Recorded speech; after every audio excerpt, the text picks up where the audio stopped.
Bon, alors bonjour tout le monde. Donc bienvenue à cette séance de cours. Euh, Aujourd'hui, nous allons entamer le troisième module, un module qui va comporter plusieurs éléments pertinents en termes algorithmiques. En fait, on va travailler sur trois thématiques. Ce qu'on va appeler les expressions arithmétiques. C'est relativement simple, vous le verrez. On va également travailler sur une structure de programmation de base qu'on appelle la séquence. Et on va également présenter l'utilisation de ce que nous appellerons les fonctions. Des fonctions, donc des fonctionnalités propres au langage. Alors, tout d'abord, je vais partager mon écran et vous présenter euh, le plan de travail. Bon, le plan de travail est important cette semaine de bien le regarder.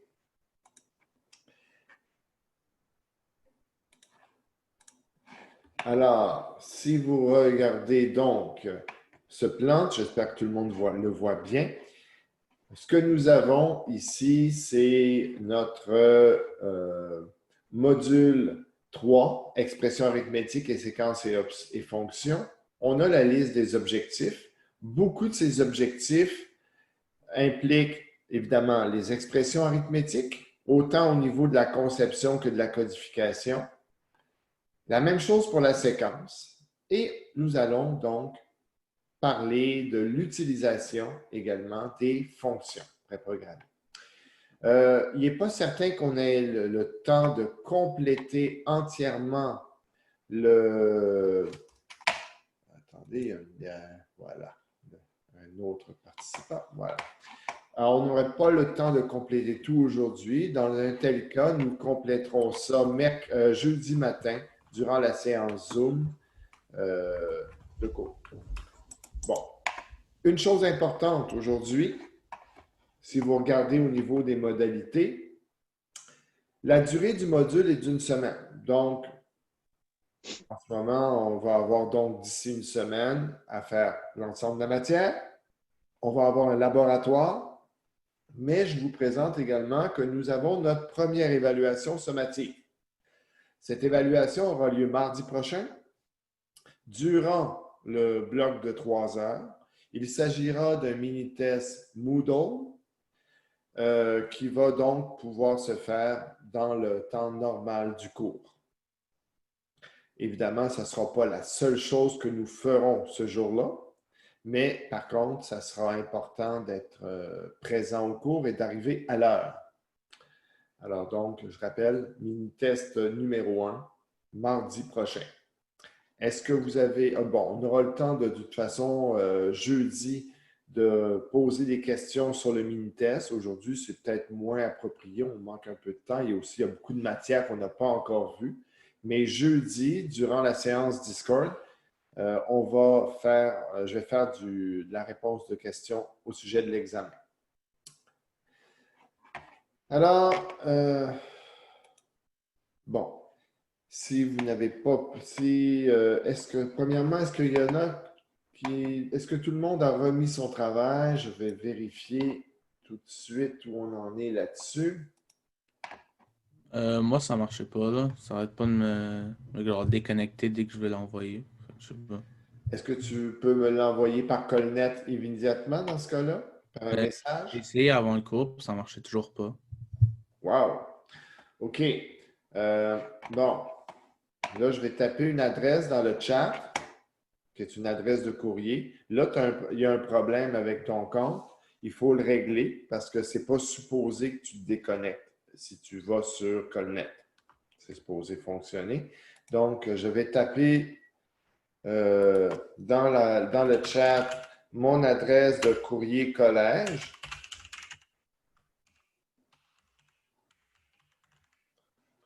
Et tu l'envoies immédiatement à cette adresse-ci avec je ne sais pas ce que tu as, un Gmail, un Hotmail ou ce que tu voudras comme adresse de courrier. Et on essaiera de régler ça pour la semaine prochaine. Est-ce qu'il y en a d'autres qui ont eu des problèmes à remettre le travail?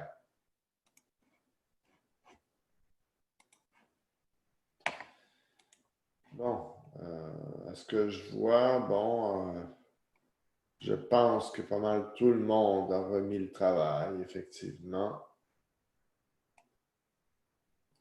À part toi. Alors, tu le remets tu me le remets par courrier tout de suite, puis il n'y aura pas de problème. Bon, C'est moi, j'ai envoyé là. c'est beau. Et moi, je vérifie juste que je l'ai bien reçu, puis...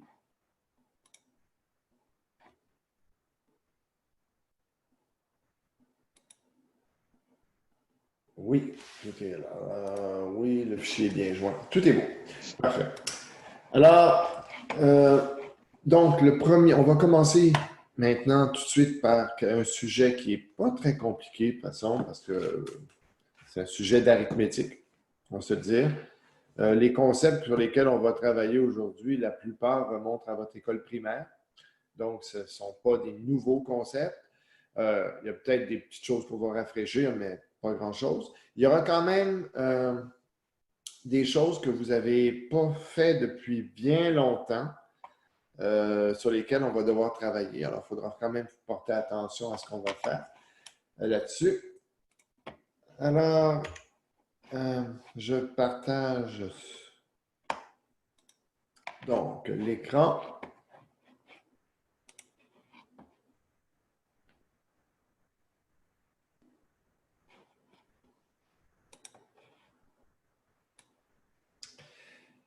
Et voilà. Excusez-moi, j'ai fait une petite... je reprends. Voilà. Et c'est parti. Donc, si nous regardons c'est donc un PowerPoint qui est basé sur un document qui est disponible sur le site Moodle. Donc, c'est le document portant sur les expressions arithmétiques. Mon PowerPoint n'apporte rien de plus, simplement qui va nous permettre de passer rapidement quelques points. Le document est à lire parce qu'évidemment, je vais faire beaucoup plus de détails dans le document que je peux en faire ici. Alors, regardons ça. Qu'est-ce qu'une expression arithmétique? Ben, d'abord, qu'est-ce qu'une expression? C'est la première question qu'on va se poser. Parce que des expressions en informatique, on en rencontre énormément. On rencontre en fait 3 types d'expressions qui vont être les expressions arithmétiques, relationnelles et logiques. Là, ici, je parle donc des grandes familles d'expressions. On va couvrir toutes ces familles d'ici la mi-session.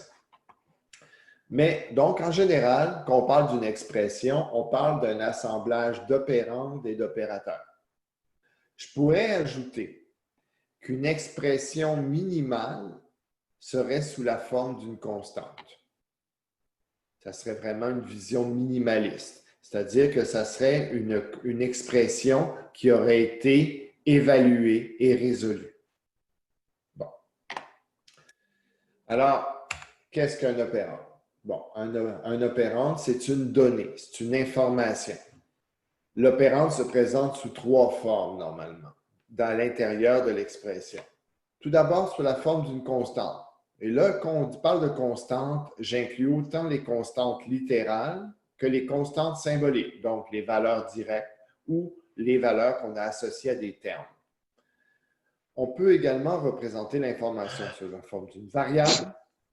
Et petite nouveauté pour aujourd'hui qu'on n'a pas encore abordée, on va trouver également dans l'expression la notion d'une fonction, c'est-à-dire d'être capable de faire appel à une fonction quelconque. Alors, par exemple, on pourrait imaginer une situation où j'ai besoin d'utiliser dans une expression mathématique le sinus d'un angle. Eh bien, je pourrais faire appel à la fonction sinus. Et évidemment, bien là, ça me ramènerait le sinus d'un angle précis. On verra des exemples là-dessus plus tard. Si on parle d'un opérateur, parce qu'on a dit une expression, ce sont des opérandes et des opérateurs, bien, un opérateur, c'est en soi une forme de fonctionnalité qui est représentée par un symbole. Par exemple, en informatique, la multiplication est représentée par l'astérix. L'astérix, donc, qui représente le terme multiplier. Mais aussi, on va retrouver, on verra dans des expressions, par exemple, dans les expressions logiques, on va avoir des opérateurs logiques qui sont représentés par des termes, des mots. Par exemple, le mot « et ». Bon. Par contre, en mathématiques, vous allez voir que les expressions logiques, les opérateurs logiques sont également représentés par des symboles. Mais ce sont des symboles très particuliers qu'on ne retrouve pas au clavier normalement et qu'on ne peut pas utiliser dans nos langages. Alors donc, les opérateurs de base, on va couvrir ça tranquillement dans la première moitié de la session. Il y en a 3 catégories: opérateurs arithmétiques, opérateurs relationnels, opérateurs logiques. Et sans surprise, bien, dans une expression arithmétique, on a des opérateurs arithmétiques, dans une expression relationnelle, des opérateurs relationnels, et dans une expression logique, des opérateurs logiques. Maintenant, on va parler en termes d'évaluation. On dit qu'une expression peut s'évaluer. Alors ça, je l'ai introduit, ce concept-là, dès le début, c'est que l'expression peut se simplifier. Alors, par exemple, un cas extrêmement simple, si je dis 2 plus 2 plus 1, je peux simplifier cette expression à la valeur 5. Bon. Alors, évidemment, ça peut être beaucoup plus complexe quand on remplace les valeurs constantes littérales par des variables ou encore par des appels de fonctionnalités. Alors, donc, une expression qu'on appelle valide, donc qui est correctement écrite, va pouvoir s'évaluer et on obtient alors une valeur de l'expression. Et on dit que la nature du résultat dépend de la catégorie de l'évaluation. Alors là, ici, il y a un point important.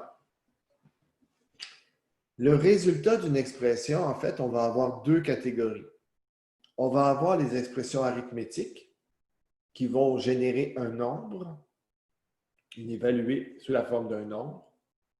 Et on a les expressions relationnelles ou encore les expressions logiques qui, elles, vont produire des résultats booléens.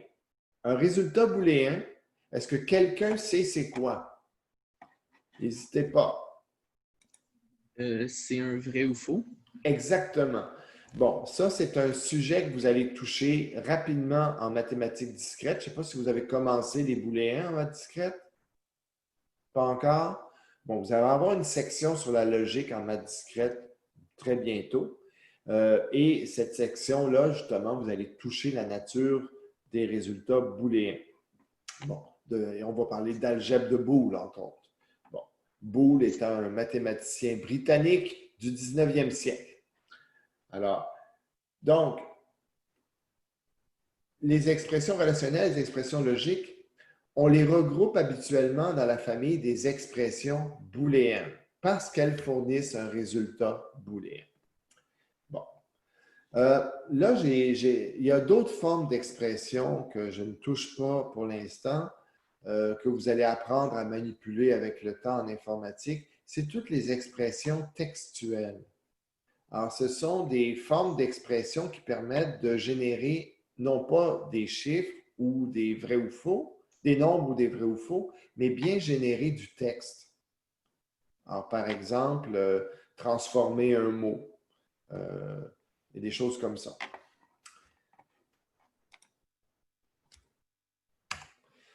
Maintenant, on va toucher plus particulièrement les expressions arithmétiques. Expressions arithmétiques, on dit que c'est un assemblage d'opérandes numériques et d'opérateurs numériques. Bon. Alors, ça, c'est donc opérande numérique, une constante numérique, une variable numérique ou une fonction qui nous ramène un nombre. Bon. Alors, je vais juste, excusez-moi, pas ça. Voilà. Bon.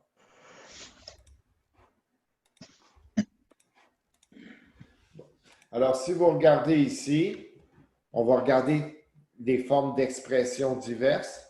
Alors, par exemple, la forme la plus simple que je pourrais trouver, c'est une expression qui serait sous la forme simplifiée d'une valeur numérique, 42.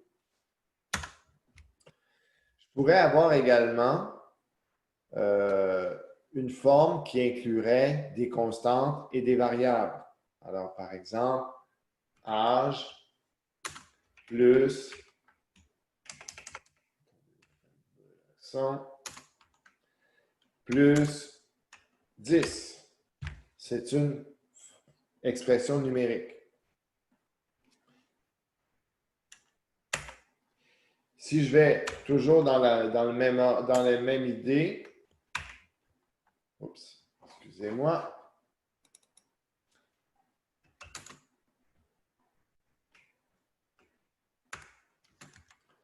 Alors là, j'ai une expression plus complexe. On verra que cette expression-là, il y a un enjeu ici, dans la mesure que je vais devoir tenir compte de quelque chose dans son évaluation. Est-ce que quelqu'un peut me dire de quoi je vais devoir tenir compte? Des priorités des opérations. Exactement. Dans un cas comme celui-ci, quelle opération devra être effectuée en premier? La multiplication. Effectivement. Alors donc, si je vous parle de ça, c'est que ce sont des erreurs courantes dans les logiciels, des gens qui négligent les expressions arithmétiques. Ou encore des gens qui écrivent des choses comme ceci.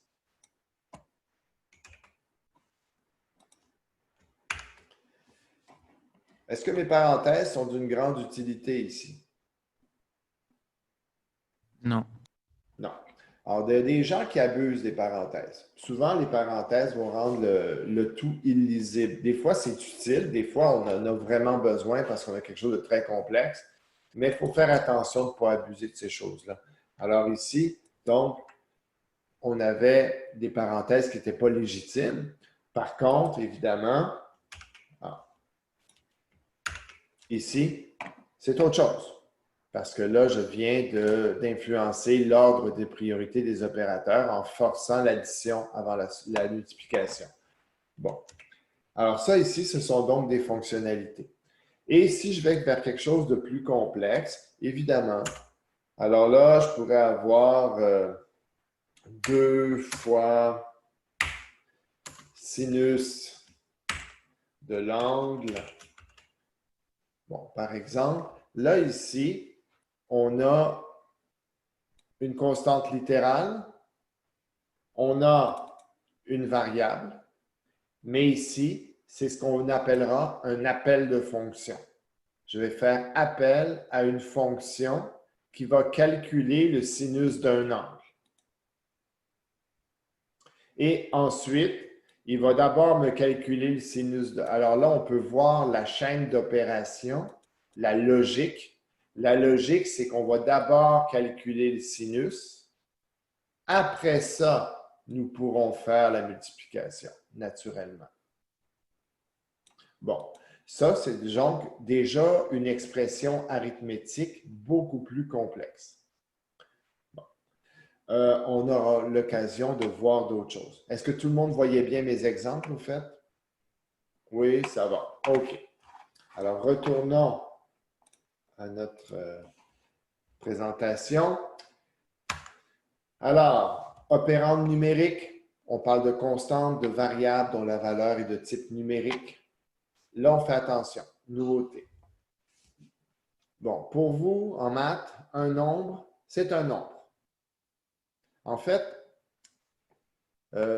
dans quel espace de nombre êtes-vous habitué à travailler principalement? Dans les réels. Dans les réels, effectivement. Les réels sont les nombres, en fait, que vous manipulez principalement, surtout depuis, je dirais, votre secondaire, c'est vraiment le nombre, le type de nombre qui est vraiment important. Et tout tourne autour de ça. Bon. En informatique, on fait clairement la distinction entre les entiers et les réels. En fait, les calculs sur les nombres entiers ou sur les nombres réels n'utilisent pas les mêmes sections d'un processeur mathématique, par exemple. C'est-à-dire que les circuits électroniques qui permettent de calculer une addition entre deux entiers ne seront pas les mêmes qu'une addition entre deux réels. Donc, c'est important pour nous de faire bien la distinction entre ces choses-là. Donc, on va avoir deux types. En pseudocode, on va parler tout simplement d'entier et de réel. Parce qu'en pseudocode, on écrit ça, c'est comme du français ou de l'anglais. C'est de la langue naturelle.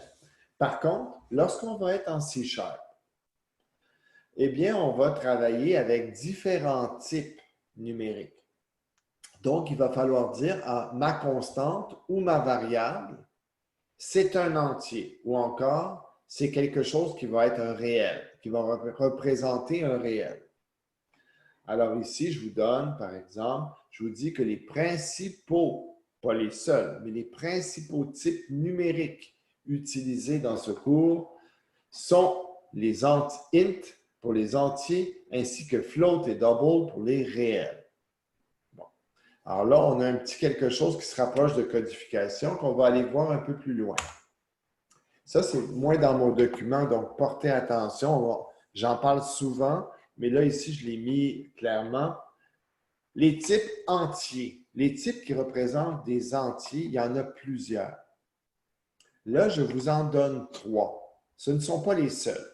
Il y en a d'autres. Si vous allez voir dans la documentation du langage C#, ils vont vous donner plusieurs autres entiers. Mais ici, je vais représenter donc les principaux. Alors, on a le type short.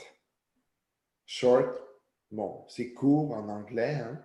C'est quoi? C'est un petit entier. Un petit entier dont la valeur se situe entre moins 32 768 et plus 32 767. Bon, je n'irai pas plus loin aujourd'hui sur le pourquoi de ces bornes relativement petites. Ce que je peux vous dire, c'est que ça a un lien fort avec le fait que ces nombres-là sont représentés sur 2 octets dans la mémoire de l'ordinateur. Bon, parce qu'un nombre, on doit pouvoir le mettre dans la mémoire de l'ordinateur. Il faut donc lui réserver un espace. Et cet espace, eh bien, plus il est petit, moins le nombre qu'on peut représenter sera grand. Le type qu'on va surtout utiliser, nous, c'est le type int. Oups, excusez-moi. Le type int, c'est un type qu'on va retrouver dans de nombreux langages. Remarque, le type short aussi, on le retrouve beaucoup. Mais le type int, c'est pour integer. C'est donc vraiment le type qui nous permet d'aller représenter un entier standard. Alors, on voit déjà qu'il est sur 4 octets et il permet de représenter un nombre beaucoup plus grand. Un nombre qui se situe grossièrement entre moins 2 milliards et des poussières et plus 2 milliards et des poussières. Bon, ce sont des grosses poussières, là, on parle de 147 millions, là, mais c'est de l'ordre de, c'est ça qui est important. Est-ce que c'est suffisant? Bien, vous allez vous apercevoir que déjà le type int et même le type short sont souvent tout à fait suffisants pour représenter les entiers que nous utilisons dans la plupart de nos programmes. Si nous avions besoin d'un entier beaucoup plus long, bien, nous pourrions aller chercher le type long. Le type long, je ne vais pas essayer de vous dire c'est combien, mais regardez la somme des chiffres, ça va loin. Et on est sur 8 octets à ce moment-là. Alors, ce sont des nombres qui prennent beaucoup de place en mémoire, qui sont plus longs à manipuler au niveau des calculs, qui sont donc moins efficaces, qu'on va utiliser très rarement. Petite question. Oui? Est-ce qu'on va devoir retenir tous les chiffres pour un mini-test? Non! Perfect, merci. Non. Il faut juste, moi, quand je vous donne ces chiffres-là, c'est pour que quand vous écriviez un programme, vous dites, OK, je dois représenter l'âge d'une personne. Bon, là, je vous pose la question. Dans tous ces types-là, qu'est-ce que je devrais prendre pour l'âge d'une personne? Short. Hein? Short. Le short, hein? Parce qu'il n'y a pas beaucoup de monde, là, qui ont un âge supérieur à 32 000. Ça arrive assez rarement. Donc, on sait, c'est ça qu'il faut toujours penser, c'est à peu près l'ordre de est-ce que j'ai un petit nombre, un gros nombre. Mais je ne vous demanderai pas de me dire quelle est la borne minimale d'un long, par exemple. Je ne vois pas trop l'intérêt de vous demander ça, surtout que vous pouvez le demander à votre ordinateur n'importe quand. OK? Ah oui, ça serait bête comme question d'examen à distance, ça. Bon. OK.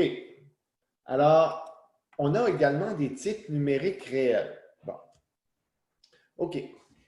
Un réel, on va y penser 2 petites minutes. Est-ce que c'est un nombre fini, un réel? Pensez à pi, par exemple. Non. Non. Non.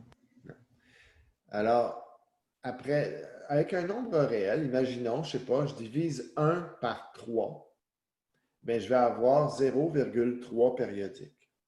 Bon. Donc, c'est un nombre qui est en soi qui ne peut pas se finir. Alors, en informatique, nous travaillons avec ce qu'on appelle des approximations de réel. C'est-à-dire qu'on va dire, le nombre est valide, par exemple, sur les 8 premiers chiffres significatifs ou les 15 premiers chiffres significatifs. On travaille ce qu'on appelle des nombres à virgule flottante. Un nombre à virgule flottante, c'est donc une approximation de réel.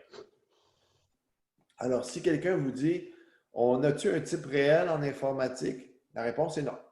On ne peut pas faire un véritable réel infini. On peut faire un nombre à virgule flottante qui est une bonne approximation.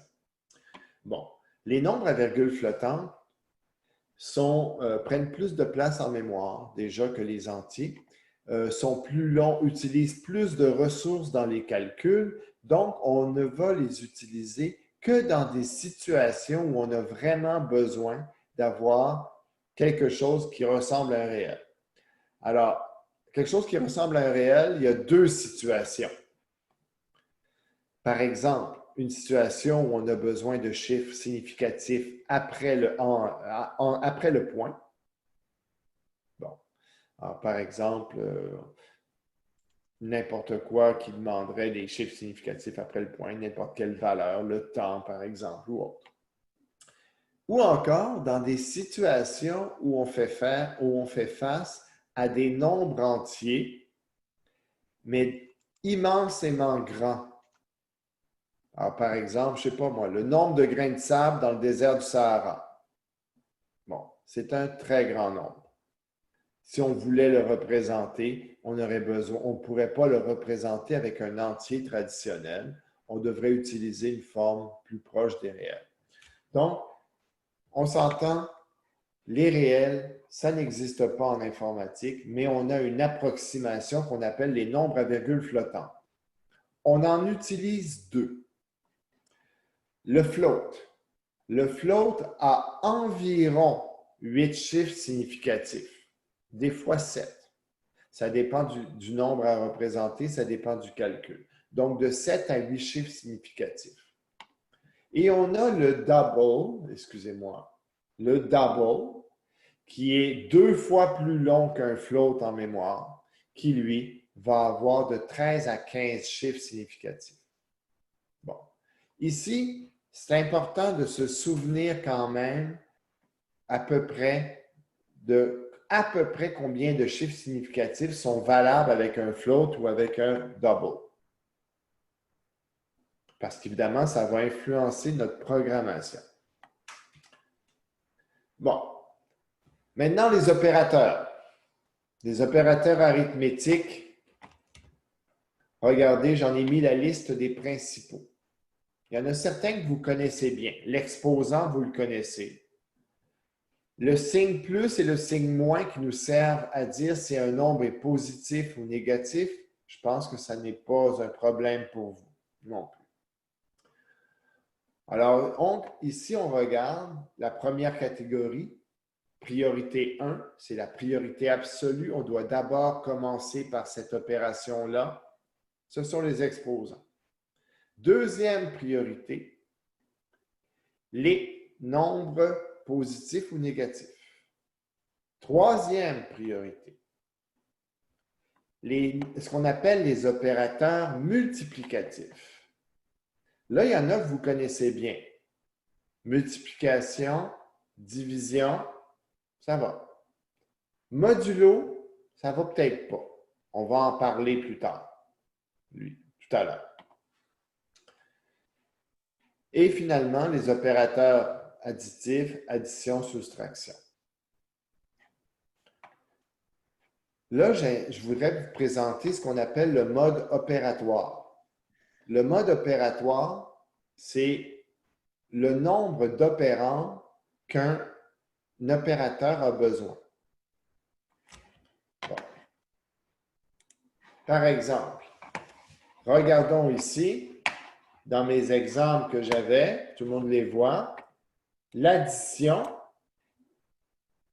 dans âge plus 10, l'addition est un opérateur binaire. Pourquoi? Parce qu'il a besoin de deux opérands. Un opérand à gauche et un opérand à droite.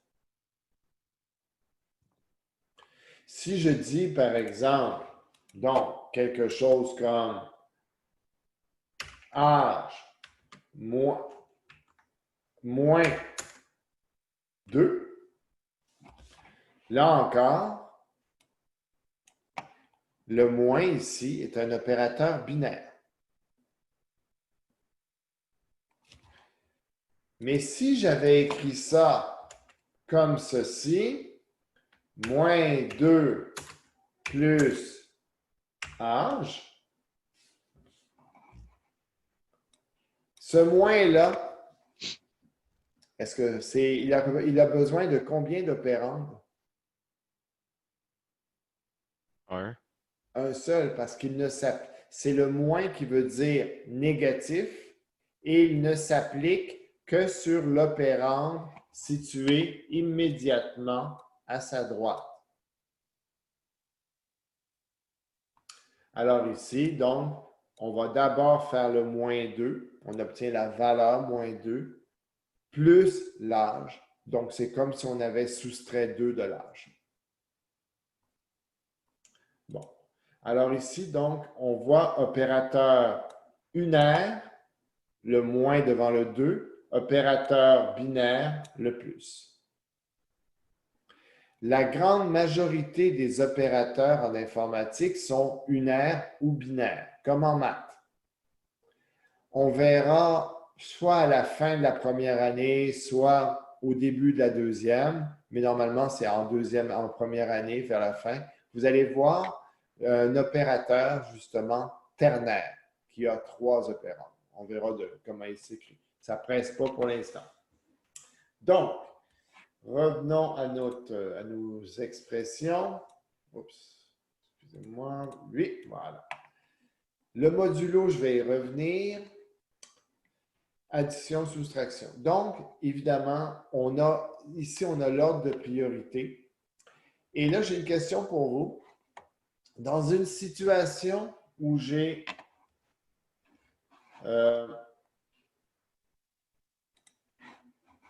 ceci, âge fois 2 divisé par 4.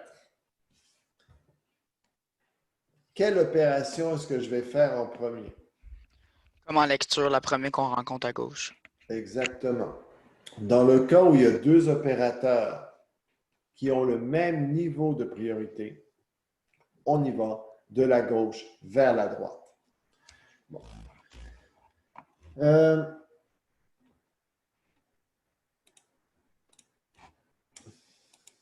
Bon. Maintenant, on va parler de division entière et d'opérateurs modulo. Alors là, je vais vous demander de vous ramener à votre 4e année du primaire. Vous avez commencé à travailler avec la division.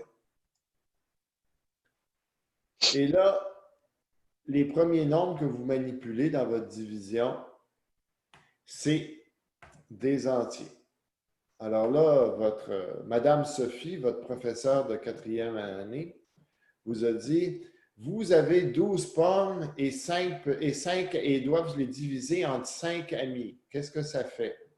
Combien chaque ami a de pommes? 2 pommes chacun, reste 2. Et voilà. C'est la division entière. Alors ici, regardons ce qu'on a. Bon, tout d'abord, il y a une règle en informatique. Ça, c'est une loi, vous devez la connaître par cœur. C'est la loi de base dans la manipulation de données. Le résultat d'une opération arithmétique est toujours de même nature que les opérandes de l'opération. Ici, j'ai un entier, on voit le 5, divisé par 3. Donc, 5 divisé par 3, excusez-moi, 5 un entier, 3 un entier. L'opération de division qui va être appelée, c'est la division entière. Donc, 5 divisé par 3, ça donne combien? Un guess, tout le monde? Ça serait une belle... 2 tiers, là. Comment, 2 ça? tiers, puis un reste. Ben non.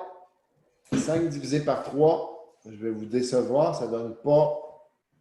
Il n'y a pas d'histoire de tiers. On reprend. Le résultat d'une opération arithmétique est de même nature que les opérandes de l'opération.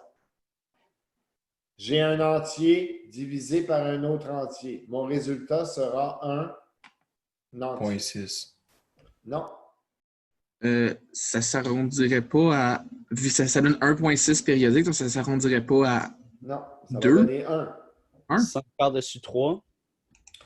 Il n'y a pas de réel d'impliqué. Pour qu'il y ait un arrondi, il faut que tu aies un réel quelque part. Là, ici, c'est, imagine, le casier, la variable qui va recueillir le résultat de l'opération est une variable entière. Donc, on ne peut pas rentrer un point quelque chose. Le résultat de 5 divisé par 3, c'est 1. 1, est-ce qu'il y a un reste? Oui, il y a un reste. Le reste, c'est 2. Eh bien, 5 modulo 3, ça nous demande quel est le reste de la division de 5 par 3. Et la réponse, c'est 2. Donc, si je reprends ma petite feuille d'exemple ici, si, par exemple, j'ai un petit programme comme ceci, âge, vaut 10, et j'écris résultat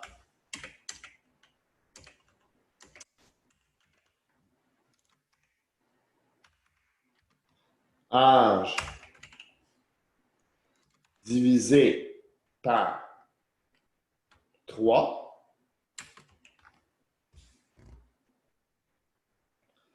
Ça va faire en sorte, qu'est-ce que j'ai dans résultat?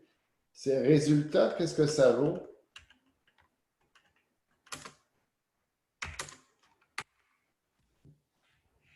2. 9, 9. 3, 3, 3, 3, 3. Eh oui. Résultat égale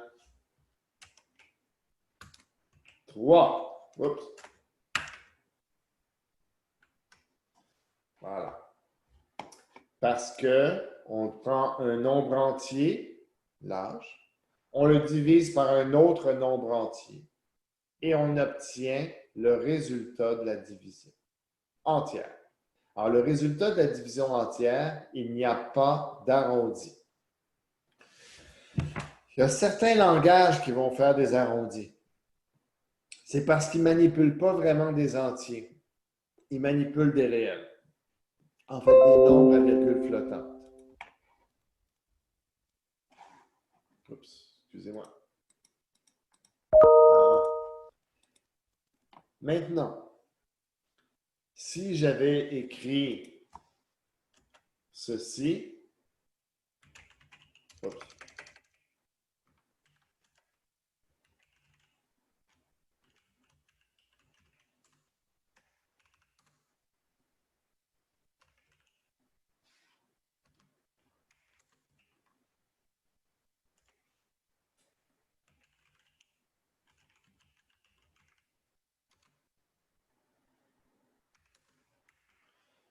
Que vaut autre résultat?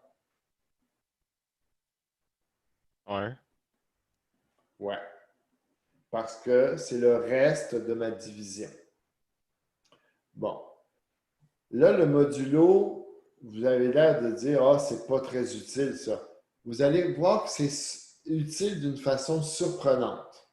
Il y a beaucoup d'utilisations que l'on pourra faire du modulo et on va en reparler souvent. Donc, vous ne pouvez pas dire, ah, je ne vais pas me préoccuper de ça. C'est un opérateur qui va avoir une grande importance en informatique parce qu'on est capable quand on explore un nombre, on est capable de savoir beaucoup de choses avec le modulo. Bon, je vais donner un exemple qu'on réutilisera plus tard. Quelle est la caractéristique de tous les nombres pairs?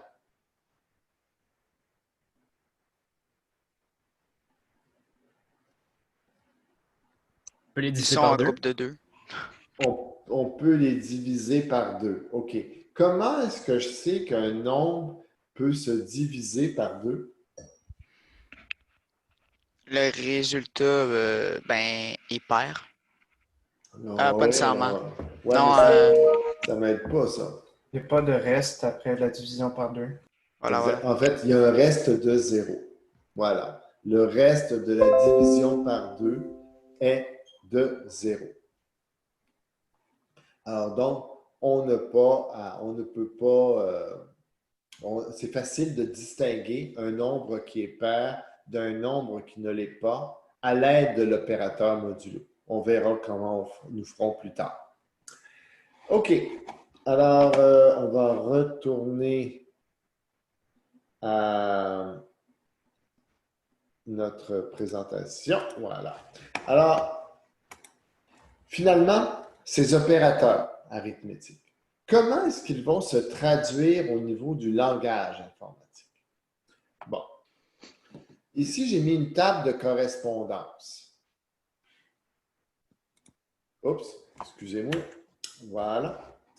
Alors, ici, cette table de correspondance, ce qu'elle me dit, c'est qu'elle me dit que l'opérateur d'exponentiation en pseudocode, et là, c'est marqué sans objet, SO, sans objet. C'est parce qu'il n'y a pas d'opérateur d'exponentiation en C#. Ça n'existe pas. En fait, l'exposant sera calculé avec ce que nous appellerons une fonction. Les premiers opérateurs qu'on va retrouver, ce sont les opérateurs négatifs positifs. Ensuite, les opérateurs multiplicatifs et les opérateurs additifs, qui se comportent, ces trois groupes d'opérateurs-là, comme la même façon en pseudocode et en code.